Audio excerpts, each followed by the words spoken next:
أعوذ بالله من الشيطان الرجيم. بسم الله الرحمن الرحيم. In the name of God, most merciful, ever merciful, and may God's peace and blessings be upon His holy Prophet Muhammad and the purified members of his household and progeny. Allahumma salli ala Muhammad wa ali Muhammad wa ajil farajahum. Brothers, sisters, respected viewers, Assalamu alaikum wa rahmatullahi wa barakatuh. And thank you for joining us once again in our series, Life, the Islamic Answer. You will remember that we were discussing the general theme of knowledge and reason and rationality in Islam. And after having discussed the importance of knowledge in Islam, the importance of ensuring that any knowledge seeking is accompanied with sincerity and action, we discussed what it means to be a learner in Islam. We discussed what it means to be a scholar in Islam. And we started discussing the idea of a community of knowledge in Islam.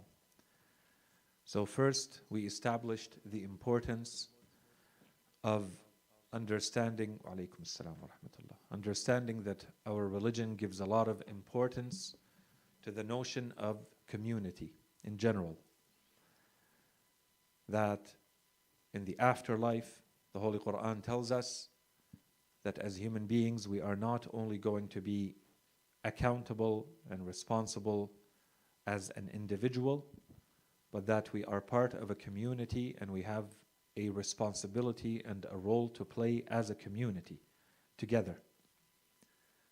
Once we established this, we moved to the specific notion of a community of knowledge, in the sense that within the greater community of Islam, within the greater community of the lovers of Ahlul Bayt, the followers of Ahlul Bayt alayhim salam, there can be smaller communities. And there are different ways to belong to these communities. One of these communities is a community of knowledge.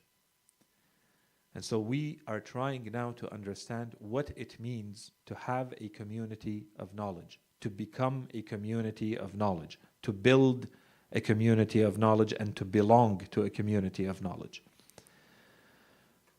And so we said the first question we have is, who belongs to a community of knowledge? A part of the answer should have become clear. We discussed the learner in Islam, and we discussed the teacher and the scholar in Islam. So clearly those two categories are going to belong to the community of knowledge. Who else? And so when we went through the different ahadith, we see that in our religion, in short, the answer is that everyone is supposed to belong to the community of knowledge. The relationship to knowledge can be very different. The person who is formally seeking knowledge, the person who is the formal learner, they definitely belong to the community of knowledge in a certain way. The person who imparts, who teaches that knowledge, who is an expert in that knowledge, belongs to that community of knowledge in another way. What about the rest?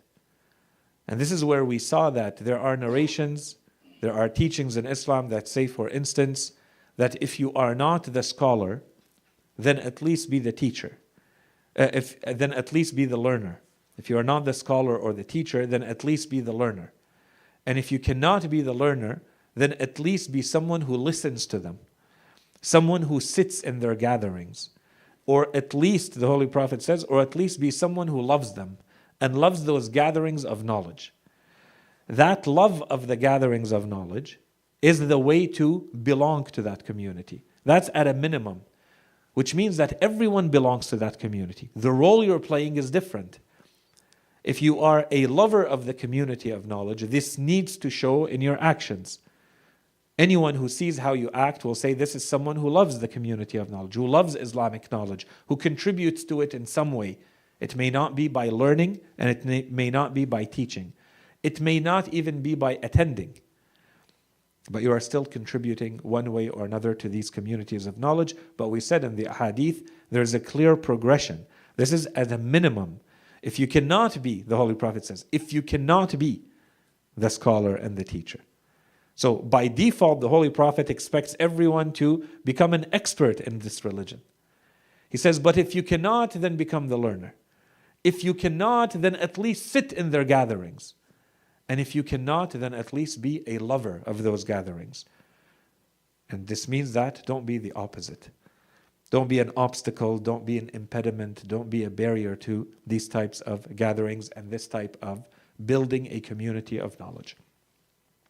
So inshallah, this part is clear. In short, we said when we discussed the notion of who belongs to the community of knowledge, the short answer is everyone must belong to it. The role you play may be different, but you have to feel, you have to understand that you belong to a community of knowledge. If you're a follower of Ahlul Bayt, you're a follower of this religion, knowledge is that important in our religion. That's first. And we said there's a couple of other discussions that we want to have, but because they're secondary, we're going to keep them until the end of the discussion on the community of knowledge. Specifically, we want to talk about a few categories that are usually not addressed directly when we talk about a community of knowledge, to see what is the role that our religion gives to these communities. The next discussion we had to do with the person that the community chooses as its source of knowledge. The expert in religion, the expert in the knowledge related to religion. Who is that person? What are their characteristics? So we went through a long series of characteristics and we saw that our religion did not leave this to randomness. We have characteristics that touch the spiritual side. We have characteristics that touch the psychological side, the competence of the person, their ability to explain things, their ability to understand people, to adapt, tailor, customize the message depending on the audience, and so on and so forth. We saw all of that in the teachings and in the ahadith. This brought us to the discussion of how do we build the community of knowledge. And we started to talk about this, and inshallah today we're going to continue with this. The main way, there are other ways, but the main way our religion says to build the community of knowledge is through gatherings. And gatherings that are in person. And this is a point that we have to make even more than before. In the past, when our scholars would talk about the importance of gatherings or attending in person, this was as opposed to learning your religion only from books. And they would say if someone only learned their religion from books, it is dangerous. That's why they always ask you, but who is your sheikh? Who is your teacher in this topic, in this subject? When you read the book, did you consult someone who's an expert so that your understanding of that subject matter is actually accurate? Or did you go in a completely different way? And so that in general has always been the case.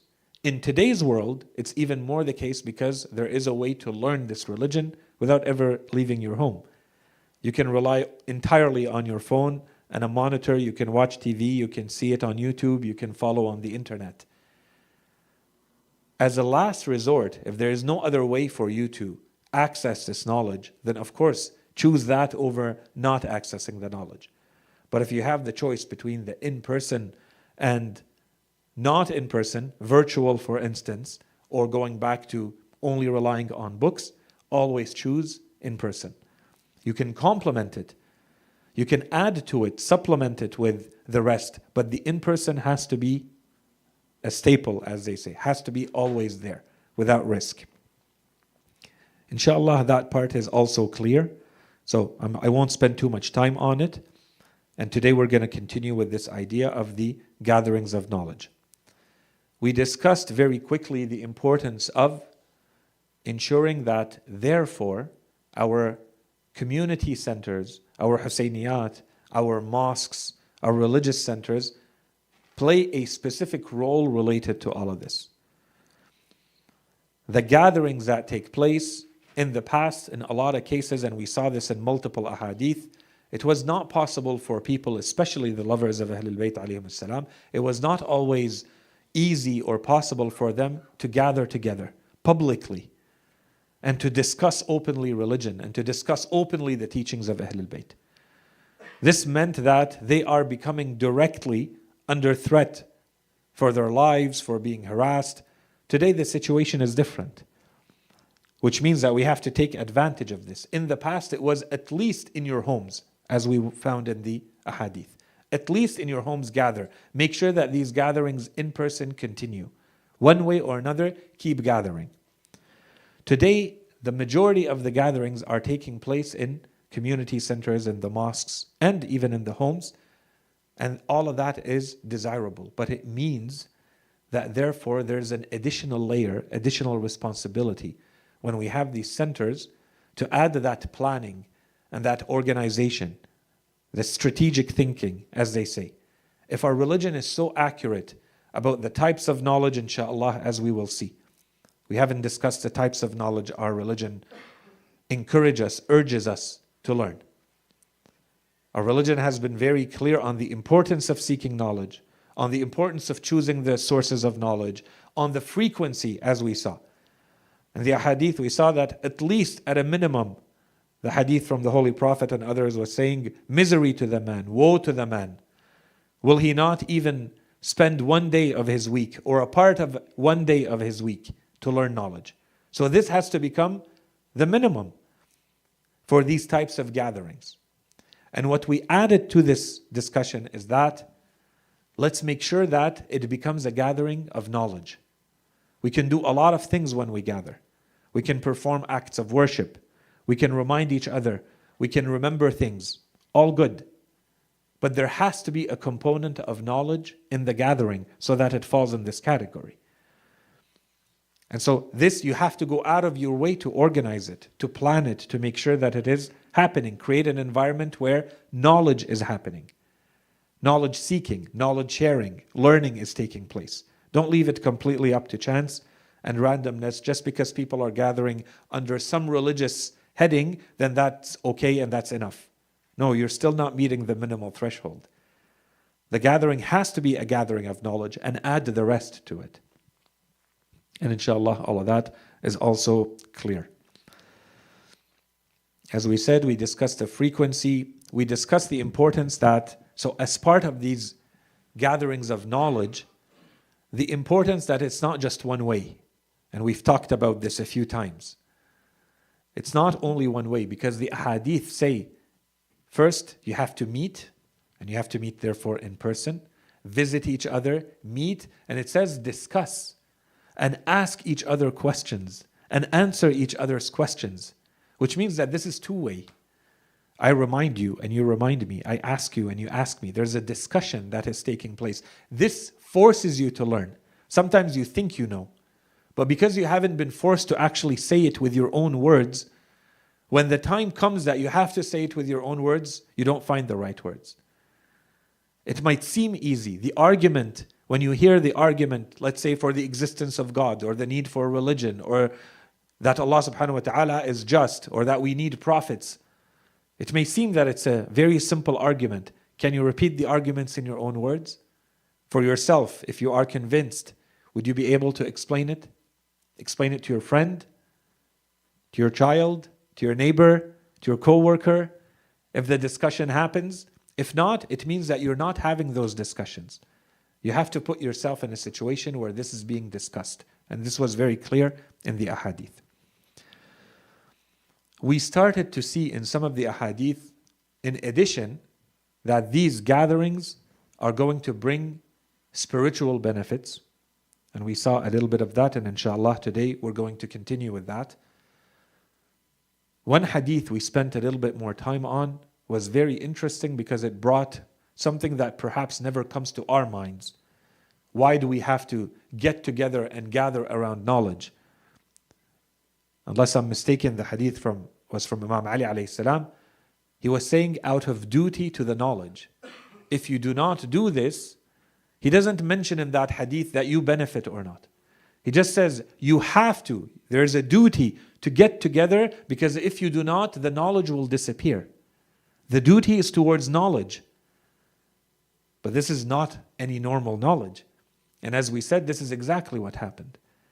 If we have the situation that we have today in today's world, where so much of our religion is unknown, So much of our religion is a question of back and forth and finding the evidence for it, and we're not sure. Why? Because the knowledge disappeared. And now we have to go through very, very significant efforts to try to re-find that knowledge, rediscover the knowledge, the little bit of it that was left in the books. That's because not enough of it stayed alive in the communities. And we're not saying it was possible to keep it alive. The conditions were very difficult. But still the outcome is the same. The knowledge disappears, Imam Ali alayhi salam says. The way to keep the knowledge alive, to keep the knowledge in the community, is by gathering and discussing that knowledge. So you have a duty towards, whether you think about it as a duty towards knowledge, a duty towards next generations, you have a duty, you have a role to play. And we discussed, and I believe we ended with this, I think, the last thing we discussed was the hadith, and we saw a few other ahadith to support it, that interestingly went from discussing knowledge to the Imam saying, and this is how you keep our affair, our cause alive. This is how you perform our ihya'u amrina. And we said this is a very big topic in the narrations of Ahlul Bayt alayhim as-salam. We all may have a way, we may have an idea what we think is the way to keep the cause of Ahlul Bayt alive. In those ahadith, the Imams say, gather together and discuss knowledge. This is how you keep our cause alive. This is very significant. For people who are lovers of Ahlul Bayt, followers of Ahlul Bayt, this may not be what comes to our minds first when we think about Ihya Amr Ahlul Bayt. We think of a lot of other things that are important, but they are different from knowledge. Okay, so we ended with this. Inshallah, today we continue. So more of the benefits of these gatherings. So as we said, some of these benefits, so that I don't keep repeating them, some of these benefits can be spiritual. Some of these benefits can be psychological, social, and some of these benefits can be worldly. Because you build a community, and now you know people that you can rely on, and who can rely on you. And this is building a community beyond. These are worldly reasons for building that community. The first hadith from Imam Ali alayhi السلام عن أمير المؤمنين عليه السلام يقول دعاني رسول الله صلى الله عليه وآله فخلوت معه في بيته فقال لي يا علي أنت مني بمنزلة هارون من موسى غير أنه لا نبي بعدي إني أوصيك اليوم بوصية إن أنت حفظتها عشت حميدا ومت شهيدا وبعثك الله يوم القيامة فقيها عالما. So we'll explain this part, and I want to say something about this hadith, and we continue. So Imam Ali alayhi salam says, the messenger of God sallallahu alayhi wa alayhi summoned me, called me, invited me. So I met with him alone in his room. So he said to me, O Ali, you are to me in the same rank as Harun was to Musa alayhi salam. But there is no prophet after me. On this day, I will give you advice that if you learn it, you will live a praised life. You will die the death of those who are witnesses or shaheed, and we discussed this notion of shahada in the Quran. And God will raise you on the day of judgment as a true scholar, as a faqih. The Holy Prophet says, faqihan alima, if you follow this piece of advice. Now, there's a scholar by the name of al-Nasfi, Amr bin Muhammad al-Nasfi, or Umar bin Muhammad al-Nasfi. He lived in the 500s Hijri, about 900 years ago. He wrote a book that is called Wasiyyatun Nabi ila Ali alayhim as-salam. He's known to be a Sunni scholar, but that book is very interesting So this is the beginning of that book. And then you have the lines of the wasiyah. And if I remember, there are 219 wasaya, pieces of advice that the Holy Prophet gives to Imam Ali alayhi salam. The one that we're interested in is number 82. We're skipping all the ones before and all the ones after, but just so that you have the context. Where is this coming from? Okay, so all of that said, this is the part now that we are talking about. So Imam Ali alayhi salam says, the Holy Prophet told me, Ya Ali, إذا أتى على المؤمن 40 صباحا ولم يجالس العلماء قسى قلبه وجسر على الكبائر لأن العلم حياة القلب ولا عبادة إلا بالعلم ولا ينفع العلم إلا مع العمل. The main line, I want to focus on it. The rest supplements it. And we've discussed all of this in the past. So the Holy Prophet, Imam Ali alayhi salam says, the Holy Prophet told him, O Ali, if 40 days pass and the believer has not been in the presence of scholars, his heart hardens. It becomes hard. And he will be more daring to commit the great sins, not even normal sins. He will be more daring to commit the great sins. And then he adds, that is because knowledge is the life of the heart. Knowledge is the life of the heart. This is the main line. And the Holy Prophet says, the way to keep that going is through what? Is through attending in person, the gatherings. Knowledge is the life of the heart. And then he adds, and there is no worship without knowledge. That's one. And two, and knowledge is useless without action. You have to act. And acting without knowledge is useless. So this is what keeps your heart alive. And how do you keep it alive? Where does this knowledge come from? He says your minimum is 40 days. 40 days means that you are now going to become daring to perform cardinal sins, great sins. You're on the verge. So this requires a little bit of an explanation. The first point, the beginning of the hadith. The Holy Prophet ﷺ is talking to Imam Ali alayhi salam, and he tells him, you are to me like Harun was to Prophet Musa alayhi salam. This is a narration that we should all know. We've heard it multiple times. We refer to it as Hadith al-Manzilah. The point I want to make very quickly about this, because it's not about this discussion. Sometimes we think that these ahadith, these narrations, the Holy Prophet said it once. And it was recorded that once, and we moved on. Example, Hadith al-Manzilah.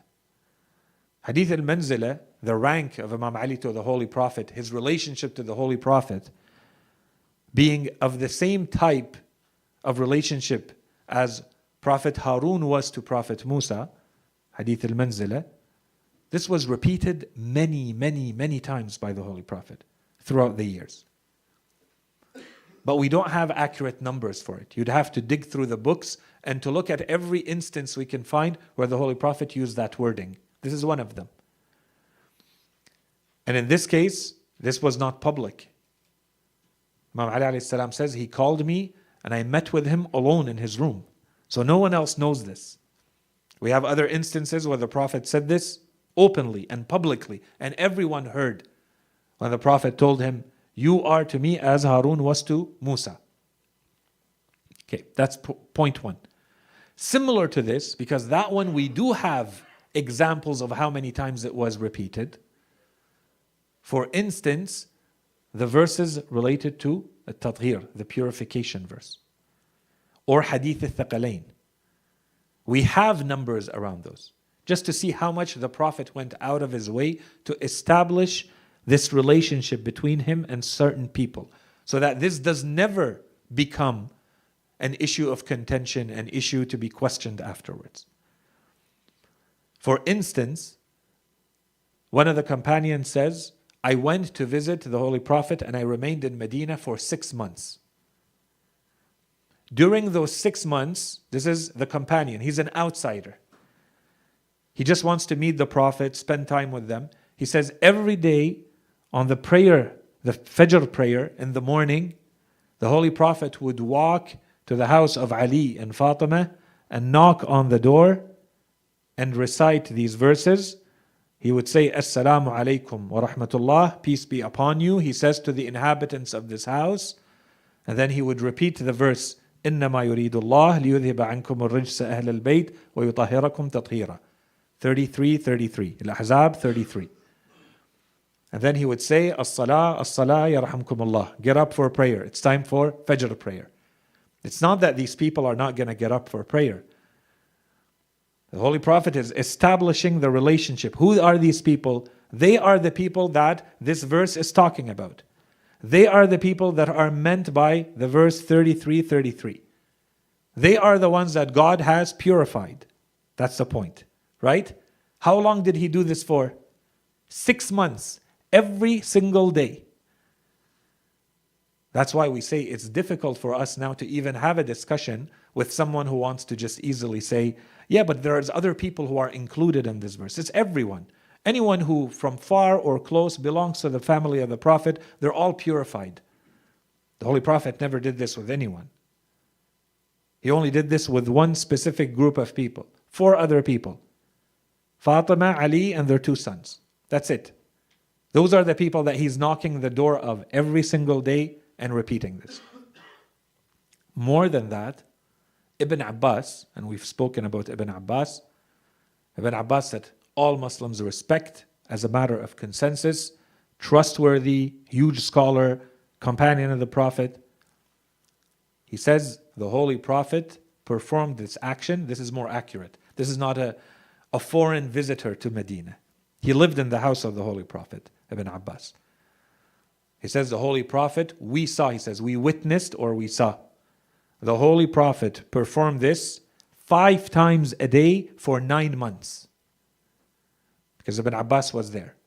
9 months, 5 times a day. Every time the Holy Prophet goes to pray, you do the math. This is how many times the Holy Prophet has said, these are the people who are meant by this verse. Does this leave any room for question? No. And this is so that enough people see it, so that it closes the door on that discussion. When we say there are people that Allah subhanahu wa ta'ala has purified, who are they? The Holy Prophet is answering 5 times a day, 9 months in a row. Okay, so that's a side discussion, but because the hadith mentioned that, the hadith al-manzila, so I'm mentioning that. Second point. The second point related to this hadith, I think, is that we have to appreciate, we have to feel that we're very lucky to have this hadith. And there are a lot of hadith like this one. When Imam Ali alayhi salam says, the Holy Prophet invited me, summoned me, and I met with him alone in his room, and he told me this, this means that this should have never reached us. This is only between the Holy Prophet ﷺ and Imam Ali alayhi salam. We're not going to claim that we understand the same thing from the words of the Prophet as Imam Ali's understanding. But just to have access to these words is something very special. We have to pay attention to this. We can't just look at these words as though they're the words of anyone to anyone. These are very special words, and the Holy Prophet made it clear. He said, you are going to live a praiseworthy life. And you're going to die the death of those who are the true witnesses. And on the day of judgment, you're going to be resurrected as the people who have true knowledge before God. And this is one of the pieces of advice that he gives around it. So this cannot be taken lightly. We have to appreciate the type of knowledge, the quality of the knowledge that we're receiving here. We have to look into it more. The third point. The third point has to do with the content of the hadith. So the Holy Prophet is saying, if you stay away from the gatherings of knowledge, from the people of knowledge for 40 days, the consequence is that your heart hardens. So I want to spend a bit more time on this idea. It seems to be a metaphor. The heart is becoming hard. And then the Prophet says, and you will be much more daring to commit the greater sins, the cardinal sins. Okay, so we'll come back to the relationship between the two. That you do not attend and you perform sins. Let's take this idea of the heart becoming hard. The Holy Quran talks about this multiple times. And so we can't just take this as a metaphor, just something the Holy Prophet is using, a linguistic device the Holy Prophet is using, an image. That part is clear. Everyone understands something from this. But when we look at what the Holy Quran says about the heart becoming hard, we see that there's a lot more depth to this than what seems to be the case. It's not simply that, you become desensitized. Yes, you do become desensitized. That's the bottom line. But what else? In one verse in Surah Al-Baqarah, again, Arabic and then English, 2 verse 74. Allah subhanahu wa ta'ala was talking to a group of Jewish people. And then he says after that, he says, ثُمَّ قَسَتْ قُلُوبُكُم مِّن بَعْدِ ذَلِكَ فهي كالحجارة أو أشد قسوة وإن من الحجارة لما يتفجر منه الأنهار وإن منها لما يشقق فيخرج منه الماء وإن منها لما يهبط من خشية الله وما الله بغافل عما تعملون. So Allah subhanahu wa ta'ala in this verse 274 he says, then your hearts hardened, becoming as rock or even harder. Why even harder? What can be harder than rock? So the Quran is going to explain how your hearts are even harder than rock. He says, for even among rocks, there are indeed some from which streams gush forth. There are rocks, you see them, and from them there's water coming out. So the water is gushing forth in those. That's the first category. The Quran continues, and indeed, some rocks from which waters flow when they split open. With time, there are rocks that split open, and then the water goes through. It takes time. It's not like the first, where the water is just gushing forth. This is the water is running through, but it is still running through it. Something is still happening to the rock.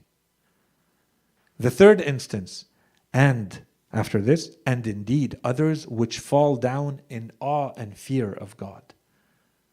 The Quran says there are rocks that fall down out of fear of God. And God is surely not unaware of what you do. God knows what you do. Here, the Holy Quran just made it very clear. Why is it using this metaphor? The Quran is basically saying you are receiving the truth. You are exposed to the truth. You know the truth. Your heart is exposed to something. There's some sort of consequence. There's some sort of effect that should show. Nothing. Is this not harder than a rock? Even with the case of rocks, there's an effect that happens. With your hearts, nothing is happening. So it's even worse than rocks. You're harder than stone. Correct? This is very clear from the verse. And here, of course, scholars have added commentary. For instance, they have said that these are not just some random 3 different metaphors that the Quran just used. It's specific. For instance, some have said that the streams that gush forth, it's probably having to do with your feelings towards truth and justice and injustice. Something that moves you towards others, that you act in the world when you see injustice happening. Because that's usually something that speaks to all human beings. In the second case, they say it perhaps has to do with knowledge and wisdom when the water is now flowing as the rock splits. And the third one has to do with being pious, being religious, your religiousness, fear of God. In any case. So the question is, in this case, do we think that the Quran is just using this as a metaphor? Or is there more? Right? Especially if we keep in mind that the Quran uses this again and again. It wouldn't be random that the Quran is using the same metaphor more than once. In another verse, the Quran says, so this is 59:21, Surah Al-Hashr. Bismillah ar-Rahman ar-Rahim, and you all know this verse. لو أنزلنا هذا القرآن على جبل لرأيته خاشعا متصدعا من خشية الله وتلك الأمثال نضربها. So the Quran says, had we made this Quran descend upon a mountain, then you would have seen it humbling itself, crumbling and cleaving out of fear of God. These are the parables that we set forth for humankind so that they may perhaps reflect.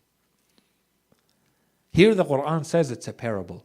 Parable means it's an example we give you, a story we give you. It's not necessarily to be taken literally. But the way the Quran just talked about it, combine it with the verse before. The Quran is saying, had we brought this Quran down upon a mountain, we didn't bring it down upon a mountain. The Quran was not revealed to the mountain. The Quran was revealed to human beings. So what is the effect of human beings? That's what the Quran is comparing. What is the effect that the Quran is having on human beings who have been given everything they need to understand this Quran? There should be an effect. If you were a mountain, the Quran says, if you were the hardest part of nature, and you would have received this Quran, this is what would have happened. You would have crumbled in fear of God. First, you would have had fear, and then you would have crumbled. First, khashi'an, mutasaddi'an. You break up, you cleave, you go into pieces out of fear of God. But you're not even like a mountain. You're harder. Your hearts are even harder than the stone of the mountain. So nothing happens. That's what the Quran is saying. Okay, that's a second metaphor. Third, same again, metaphor. Surah Az-Zumar. Now we're going to see another few details added to this metaphor. Surah Az-Zumar is 39, this is verse 22. أفمن شرح الله صدره للإسلام فهو على نور من ربه فويل للقاسية قلوبهم من ذكر الله أولئك في ضلال مبين. Is the one whose heart God has expanded to submission. So he is upon light or upon enlightenment from his God. So misery or woe unto those whose hearts have hardened to the remembrance of God. It is they who are in clear misguidance.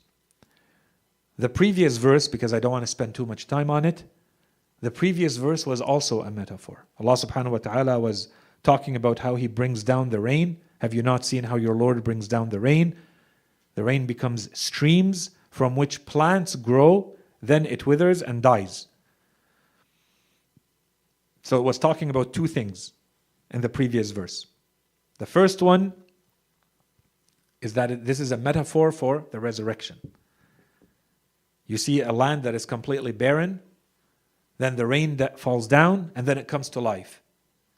And then the season progresses, goes through, and then it all withers and dies again, as though there was never any life in the first place. And then this happens again and again. And the Quran says, this is one of the signs of your God, of your Lord in this world, so that you remember that this is going to happen to you too. Same thing is happening to you. You are withering away and you will die, and then you will be brought back to be judged. The same idea. That's one part of the metaphor. The other part of the metaphor is that the land is barren, and some lands that are barren will never bear any fruit.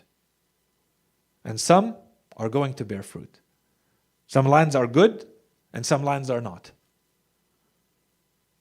Two metaphors with the same idea, from the same idea, Then the next verse is this one. Allah subhanahu wa ta'ala says, so woe be to those whose hearts have hardened to the remembrance of God.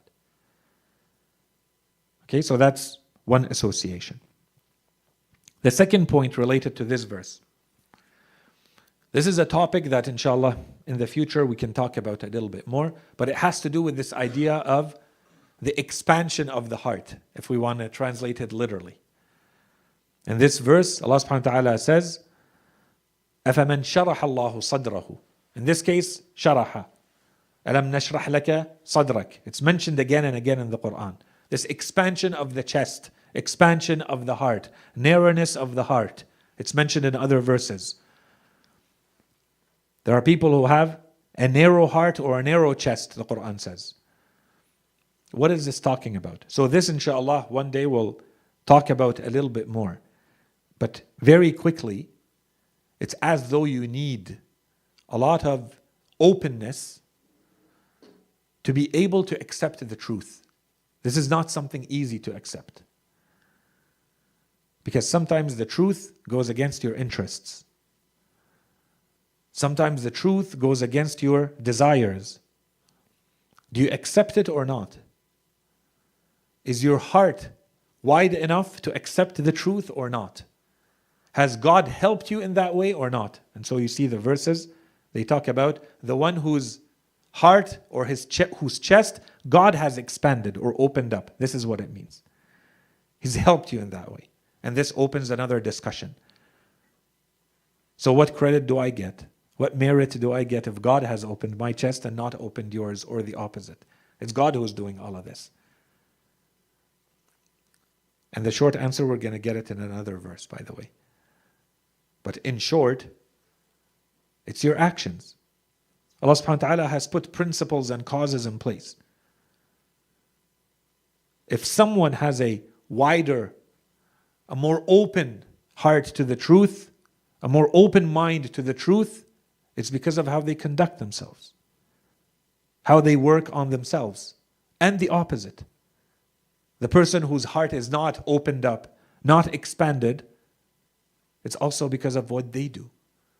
Allah subhanahu wa ta'ala is not forcing you to have an open heart or a closed heart, to use the same metaphor.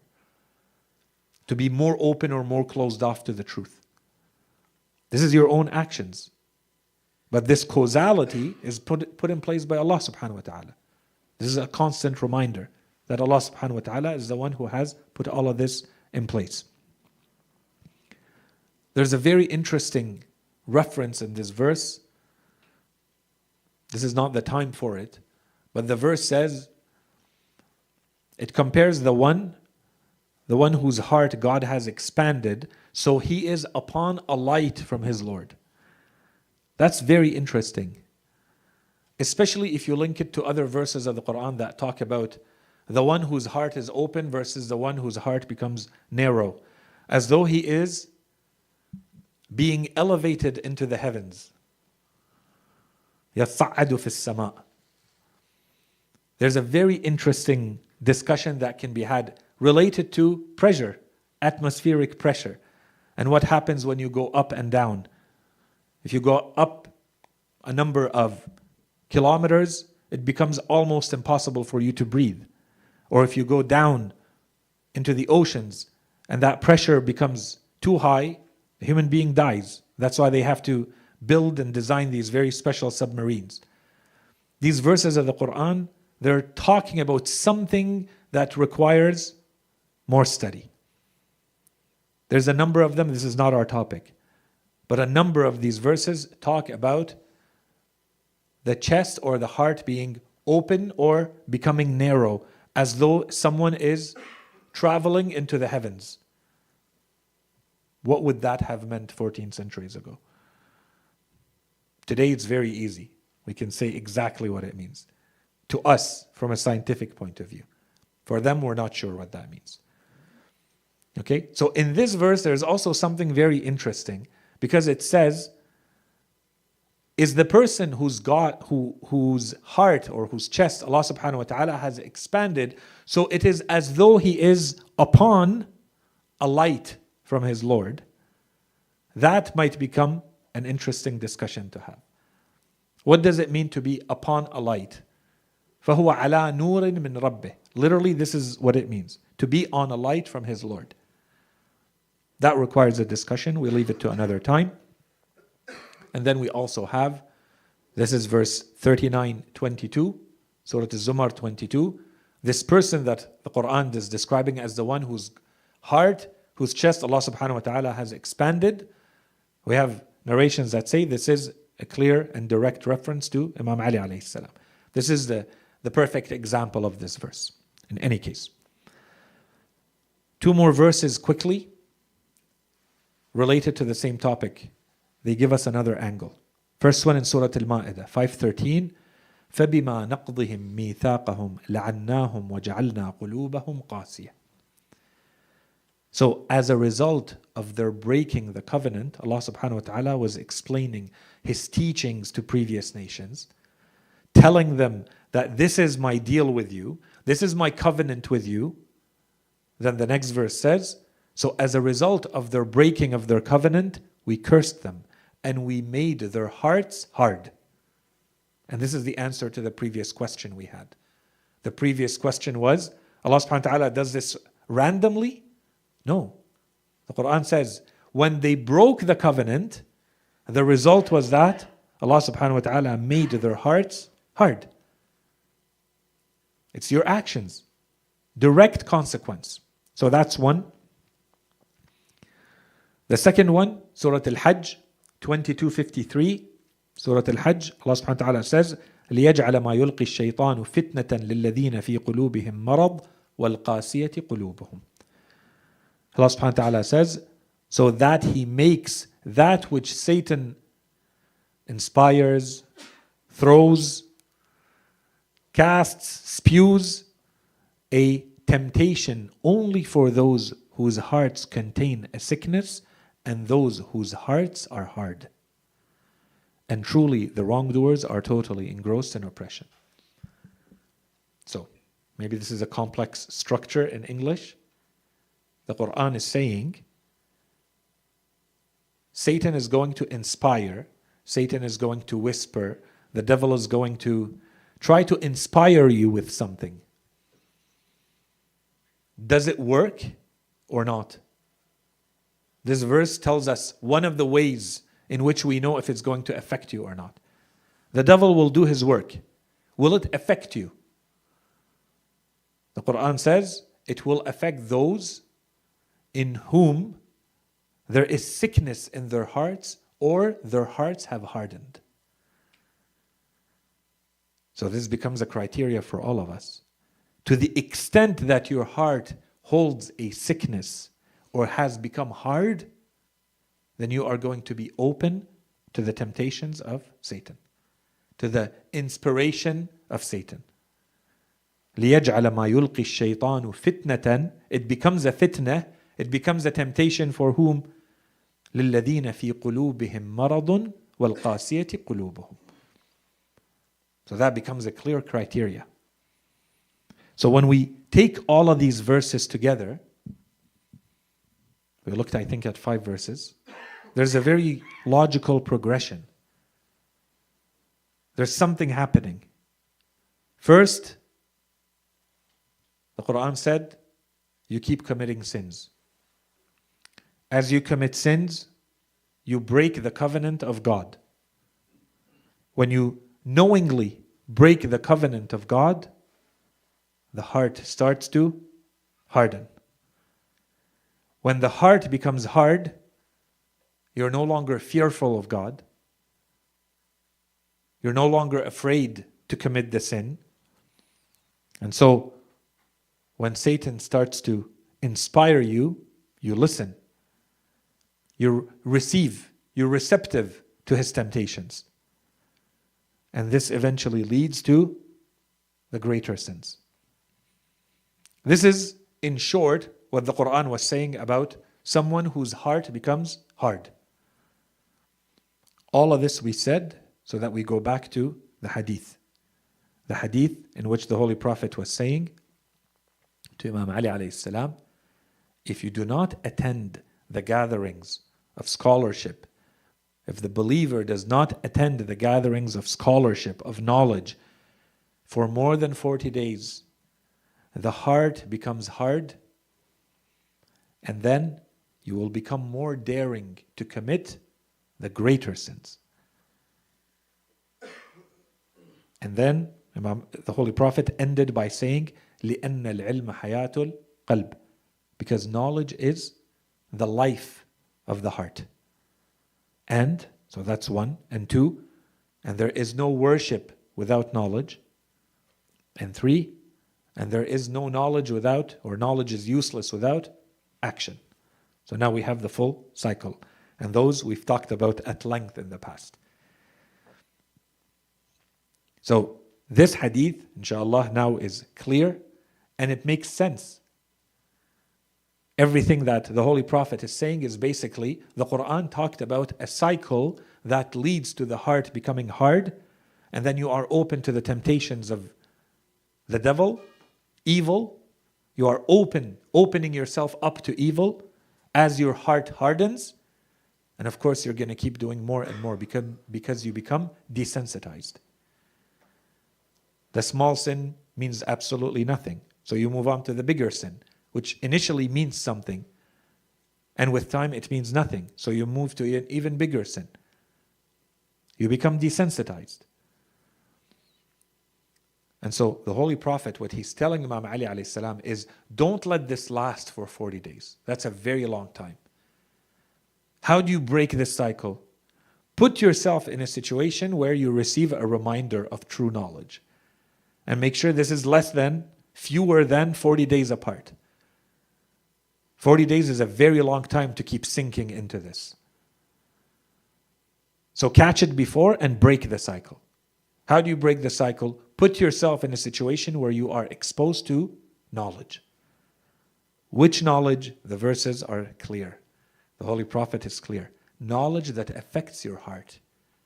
It does something to your heart. It makes you want to be better. It makes you want to stop the sin. It reminds you of your covenant with God. Right? This is what we take from these verses.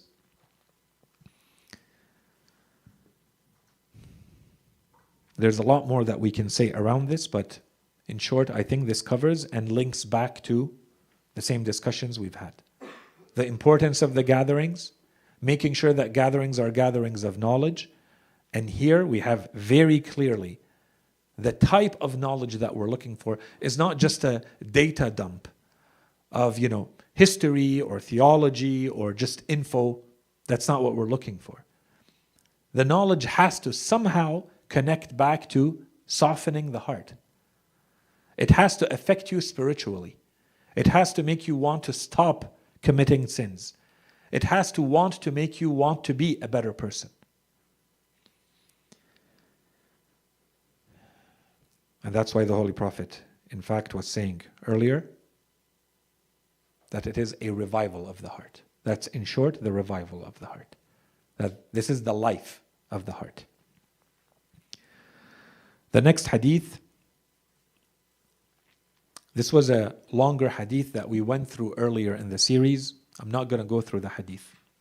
I'm just going to read the one line that is relevant to us without any commentary from Imam al-Sajjad alayhi salam in Dua al-Sahar. Late night or very early morning, pre-dawn. His invocation or his supplication for pre-dawn. Or reciting after Salat al-Layl, for instance. Or reciting in Shahr Ramadan. This is when we read Dua al-Sahar. And so there is a line in there. It's a beautiful dua.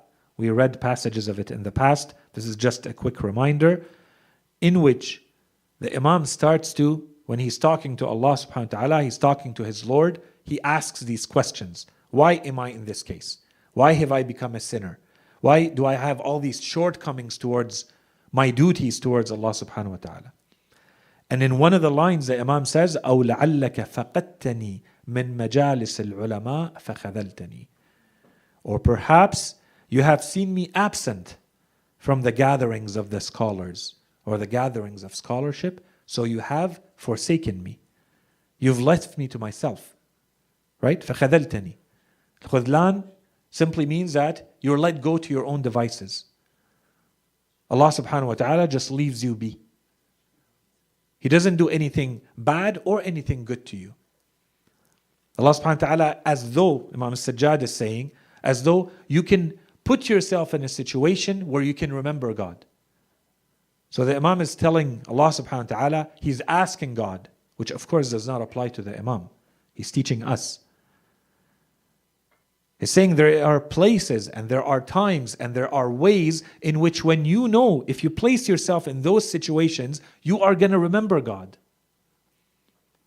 You are intentionally staying away from those places. So what does Allah subhanahu wa ta'ala do in return? Allah subhanahu wa ta'ala sees you're not interested in Him. He lets you be. You are now up to your own devices. There's no more spirituality that comes your way. There's no more blessing that will come your way. That's it. This is the life you want. This is the life you're choosing. Fine, go that way. But the Imam says this is a calamity. This is a disaster. To be left to my own devices this way. This is khudlan. So the Imam says, أو لعلك فقدتني من مجالس العلماء فخذلتني. So perhaps you have found me absent from the gatherings of scholarships or scholars, so you have forsaken me. Now, the last point I want to make regarding the gatherings, so that inshallah next time when we meet, we move to the next heading in this topic of the community of knowledge. We're talking about now the benefits of these gatherings. Some of them are very clear. Some of them we touched on. Some of them we didn't touch, but inshallah they are clear. For instance, when we gather together around knowledge, first of all, and inshallah you will remember the verses that we recited earlier. For instance, in Surah Al-Asr, we said that there are ways that we have to be religious that we cannot meet unless we are as part of a group. When the Quran says, وَتَوَاصَوْا بِالْحَقِّ وَتَوَاصَوْا بِالصَّبْرِ, you cannot do that with yourself by your own. You have to have other people who ask you and encourage you and urge you to have patience and to be good. And there has to be people that you do that too. Which means that it's impossible. There are aspects of the religion that are impossible to meet individually. You have to do this as part of a group. Okay? So this encouragement and urging, and we went through the verses of the Quran that establish this. This is just a reminder. This insistence. Why is there so much insistence on gathering? Getting together around knowledge. So first, urging and encouraging each other. That's one. And as a reminder, we covered that. 2, competition. You might think that you're good. How about you meet a group of believers like you? See how good you really are. You think you pray, you think you read Quran, you think you read supplications, you think you know. Then you meet others. Maybe you want to compete. This is human nature. There are things you're not supposed to compete about. You see someone, they have more money, a nicer car, bigger house, no problem. No competition there. But for religion, for spirituality, compete. You should compete. Don't let anyone be better than you. Why are they better than you? And in fact, the Quran says, if there is anything worthy of competition, it's heaven. Compete for heaven. If there's anyone who wants to compete for anything, let them compete for paradise. Nothing else.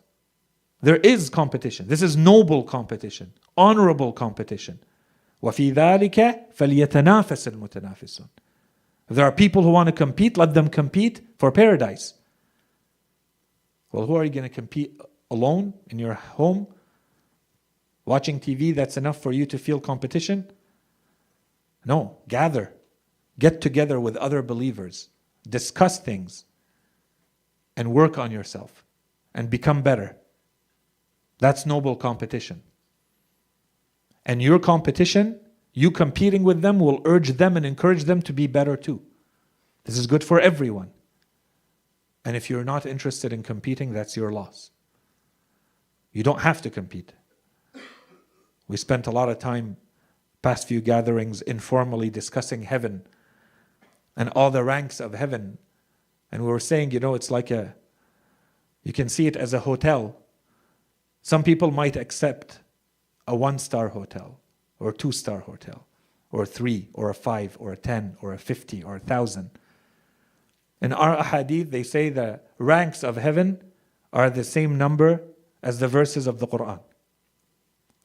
So let's say it's around 6,700 ranks, just to keep it simple. 6,700 stars. And you will know, everybody knows, when you are in heaven, it's an amazing, incredible honor to be in that rank of 1. That is an incredible honor. But no way that you can compete with the person who is in rank 5. And everybody knows that this is a person in rank 5, and this is a person in rank 1.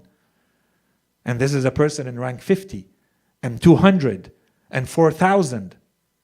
Why? Why do they get the 4,000 and I get 1? I just had to work a little bit harder. Put in a little bit more. This is the whole point here. We are here to get those ranks, to get those stars.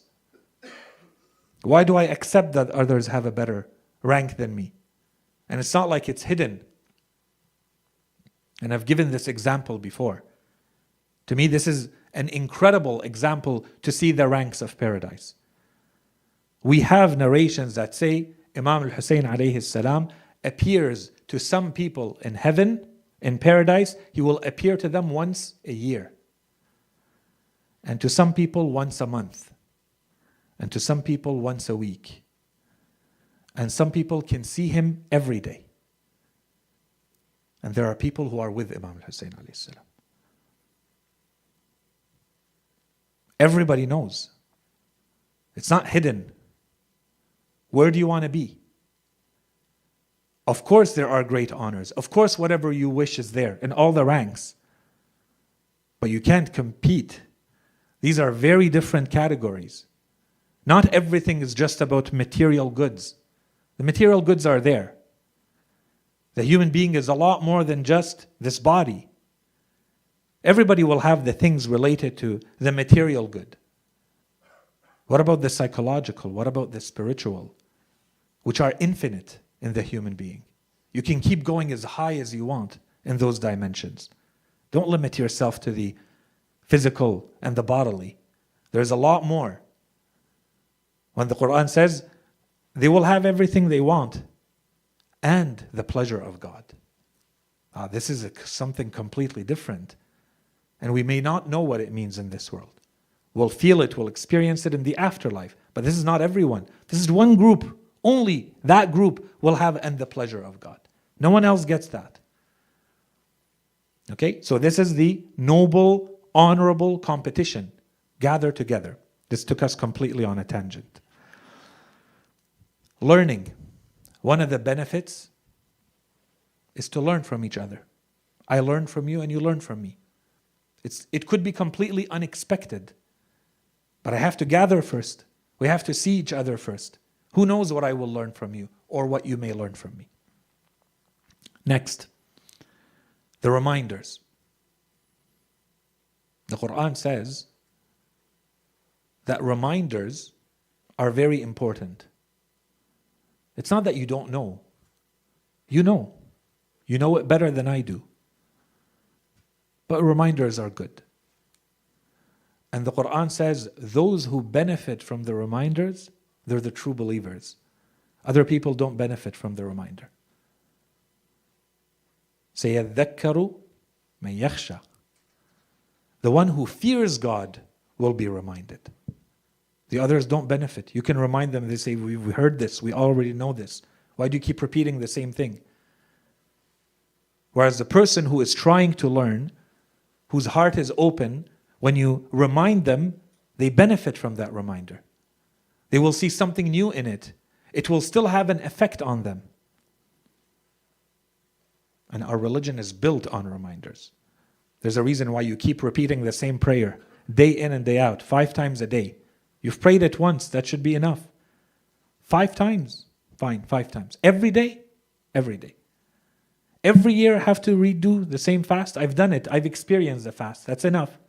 No, every year. That reminder is going to bring you back to life. You need it. It recharges you. And there's a social dimension. When you see others and they see you, you remind them and they remind you, you go back recharged. You want this, and you want this in person. Next, the secondary benefits, which is you meet people and they meet you. You might help them, they might help you. It might be spiritual. They might help you religiously and you help them religiously. It might not have anything to do with religiously. I have a business, I need someone, I need an electrician, I meet an electrician, great. I have a job for you and it's a win-win, we both benefit. Beautiful. That's how you build a community. And those are mentioned in the narrations. Very important. And then there's a spirituality around these gatherings. When you gather and you gather in person around true knowledge, it has its own spirituality. And you leave those gatherings uplifted. You get nourishment that you can't get anywhere else. Your soul gets nourished. It's food for the soul. You can't find that anywhere else. The type of energy that you can't get through a screen. You can't get from the phone. You can't get from a book. You can only get in person. And we should all know this. Anyone who has gone to perform a ziyarah, anyone who has gone, or inshallah you will all go to perform ziyarah, to go to Mecca, there's a spirituality and an energy that you find in that place you don't find anywhere else. You have to attend in person. In the nights of Muharram, in the nights of Shahr Ramadan, when people are praying together, invoking together, supplicating God together, it has a different energy. It's the same prayer you're performing at home and in the mosque. Same prayer. But it has a completely different energy when 50 or 100 or 200 people are performing it together. The last point, and I wanted to finish with this, and this is the only reason why I'm making this entire introduction to wrap up the topic, but this was the only reason why, and it took me a while to find this specific hadith, out of embarrassment. Unfortunately, a lot of people, when we talk about religion, everybody is interested in the upper limit of spirituality. They want to worship Allah subhanahu wa ta'ala only because He is worthy of being worshipped. I don't want to worship God because I'm interested in heaven. I don't want to worship God because I'm afraid of hell. I want to worship Him because He's worthy of being worshipped. Noble, beautiful as a thought. But the truth is, this is delusional. For the majority of us, this is not realistic. It's a noble thought to aspire to move towards. Yes. But our religion says there's a lot of steps. You have to work on yourself. Someone who is at the level of, let's say, kindergarten, and they hear about something and they say, I don't agree with that. And I have my own theory, my own idea about this. And I want to tell the person who came up with this that they're wrong. They still have a long way to go before they compete with this person who has a PhD in the field. And they're at the kindergarten level. It's not that it's impossible. If you put in the work and you work on yourself and you improve your knowledge and you get there, yes, you will be able to show them why they are right or they are wrong, and you will be entitled to your opinion just like they are entitled to theirs. No problem. Otherwise, you don't have the tools. You didn't prepare the ground for this. For the majority of us, we have issues praying our prayers. Just the 5 prayers every day, we don't pray them. Or if we pray them, we don't pray them on time. We lose our mind. We get too angry. We haven't dedicated a certain amount of our wealth to the poor. These are the basics of our religion, correct? We all agree on this. And we all struggle with these things. These are the basics. This is the ABC. This is before I worship God because He's worthy of worship. I'm not there. Heaven and hell are not enough to move me right now. I'm still indifferent and I'm still hesitating. Do I pray? Okay, I'll pray maybe in 10 minutes, in 30 minutes. Okay, it's almost sunset now. Maybe we're at that level. So the reason I say this is because sometimes, in fact, in a lot of times, our religion gives us hacks. It gives us an easy way out. But we have to take it. It's there for a reason, so that we work on ourselves and use everything that our religion has made easier for us, seize it, make full advantage of it.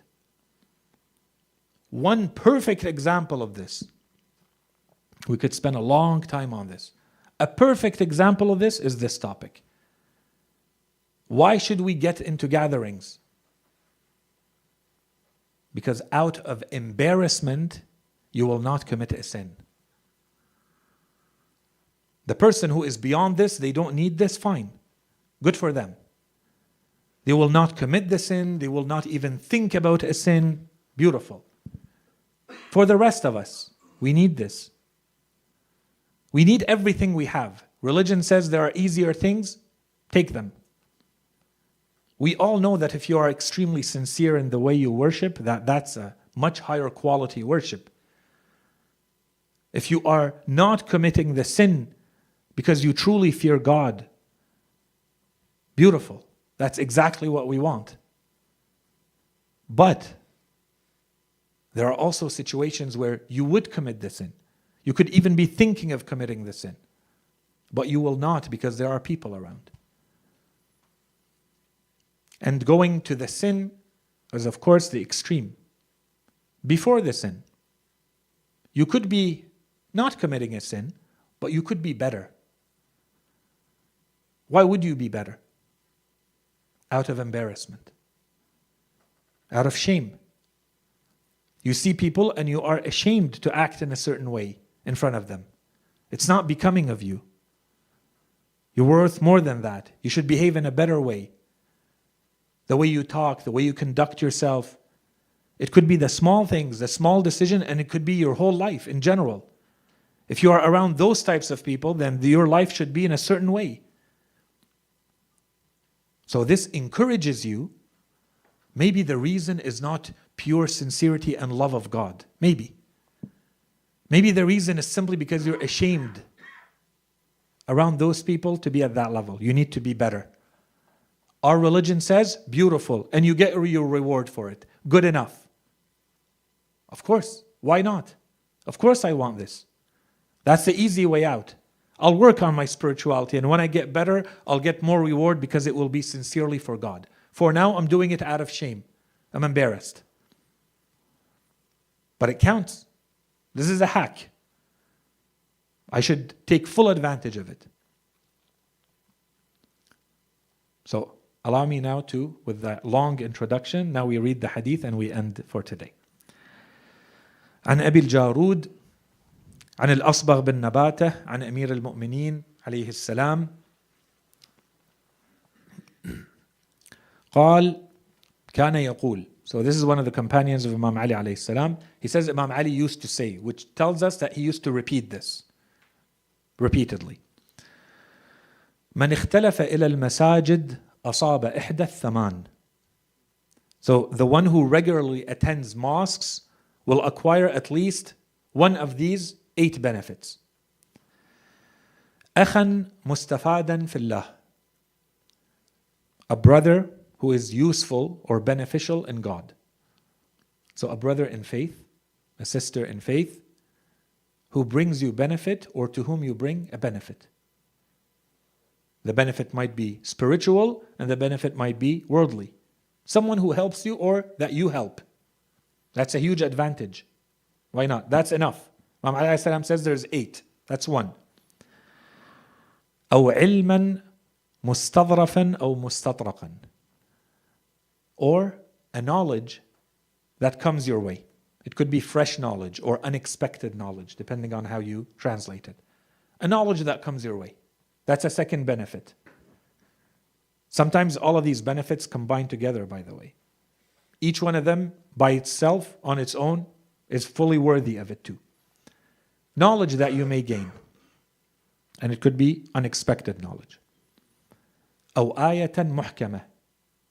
You learn a verse of the Quran. Muhkama means that it's clear, manifest, clear. Maybe you didn't know the verse at all, you learned a new verse. You knew the verse, you learned its explanation. You knew an explanation, you learned a new perspective around it, more depth to it. Beautiful. One more verse of the Quran. What else? أو رحمة منتظرة. Or an expected mercy. This is when we said there are spiritual benefits. You got together as a group and you supplicated and you prayed together. I expect mercy. I expect a new blessing in my life for this. Why not? Allah subhanahu wa ta'ala says, you get together and you worship me in this way, additional mercy for you, additional blessings for you. أو كلمة ترده عن ردى. A word that prevents him from destruction. Here, spiritual destruction. A word that you might hear, it could be a little idea, it could be a couple of words, a sentence, something that touches you. That's what you needed to hear. And then you decide not to move in one way, you'll move in another way. That way was leading to your destruction. Your life was going in a certain way, now it will move in another way. Huge benefit. Another one. أو يسمع كلمة تدله على هدى. Or he might hear a word that guides him towards guidance, that brings him towards guidance. أو يترك ذنبا خشية أو حياء. Or to stop performing a sin, to forego a sin, to abstain from a sin out of fear or shame. Imam Ali says that's a huge benefit. Take it.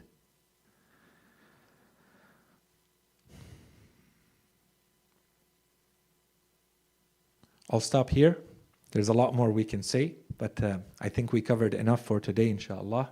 So inshallah, next time we meet, we continue with a new heading related to the community of knowledge. وصلى الله على سيدنا محمد وعلى آله الطيبين الطاهرين.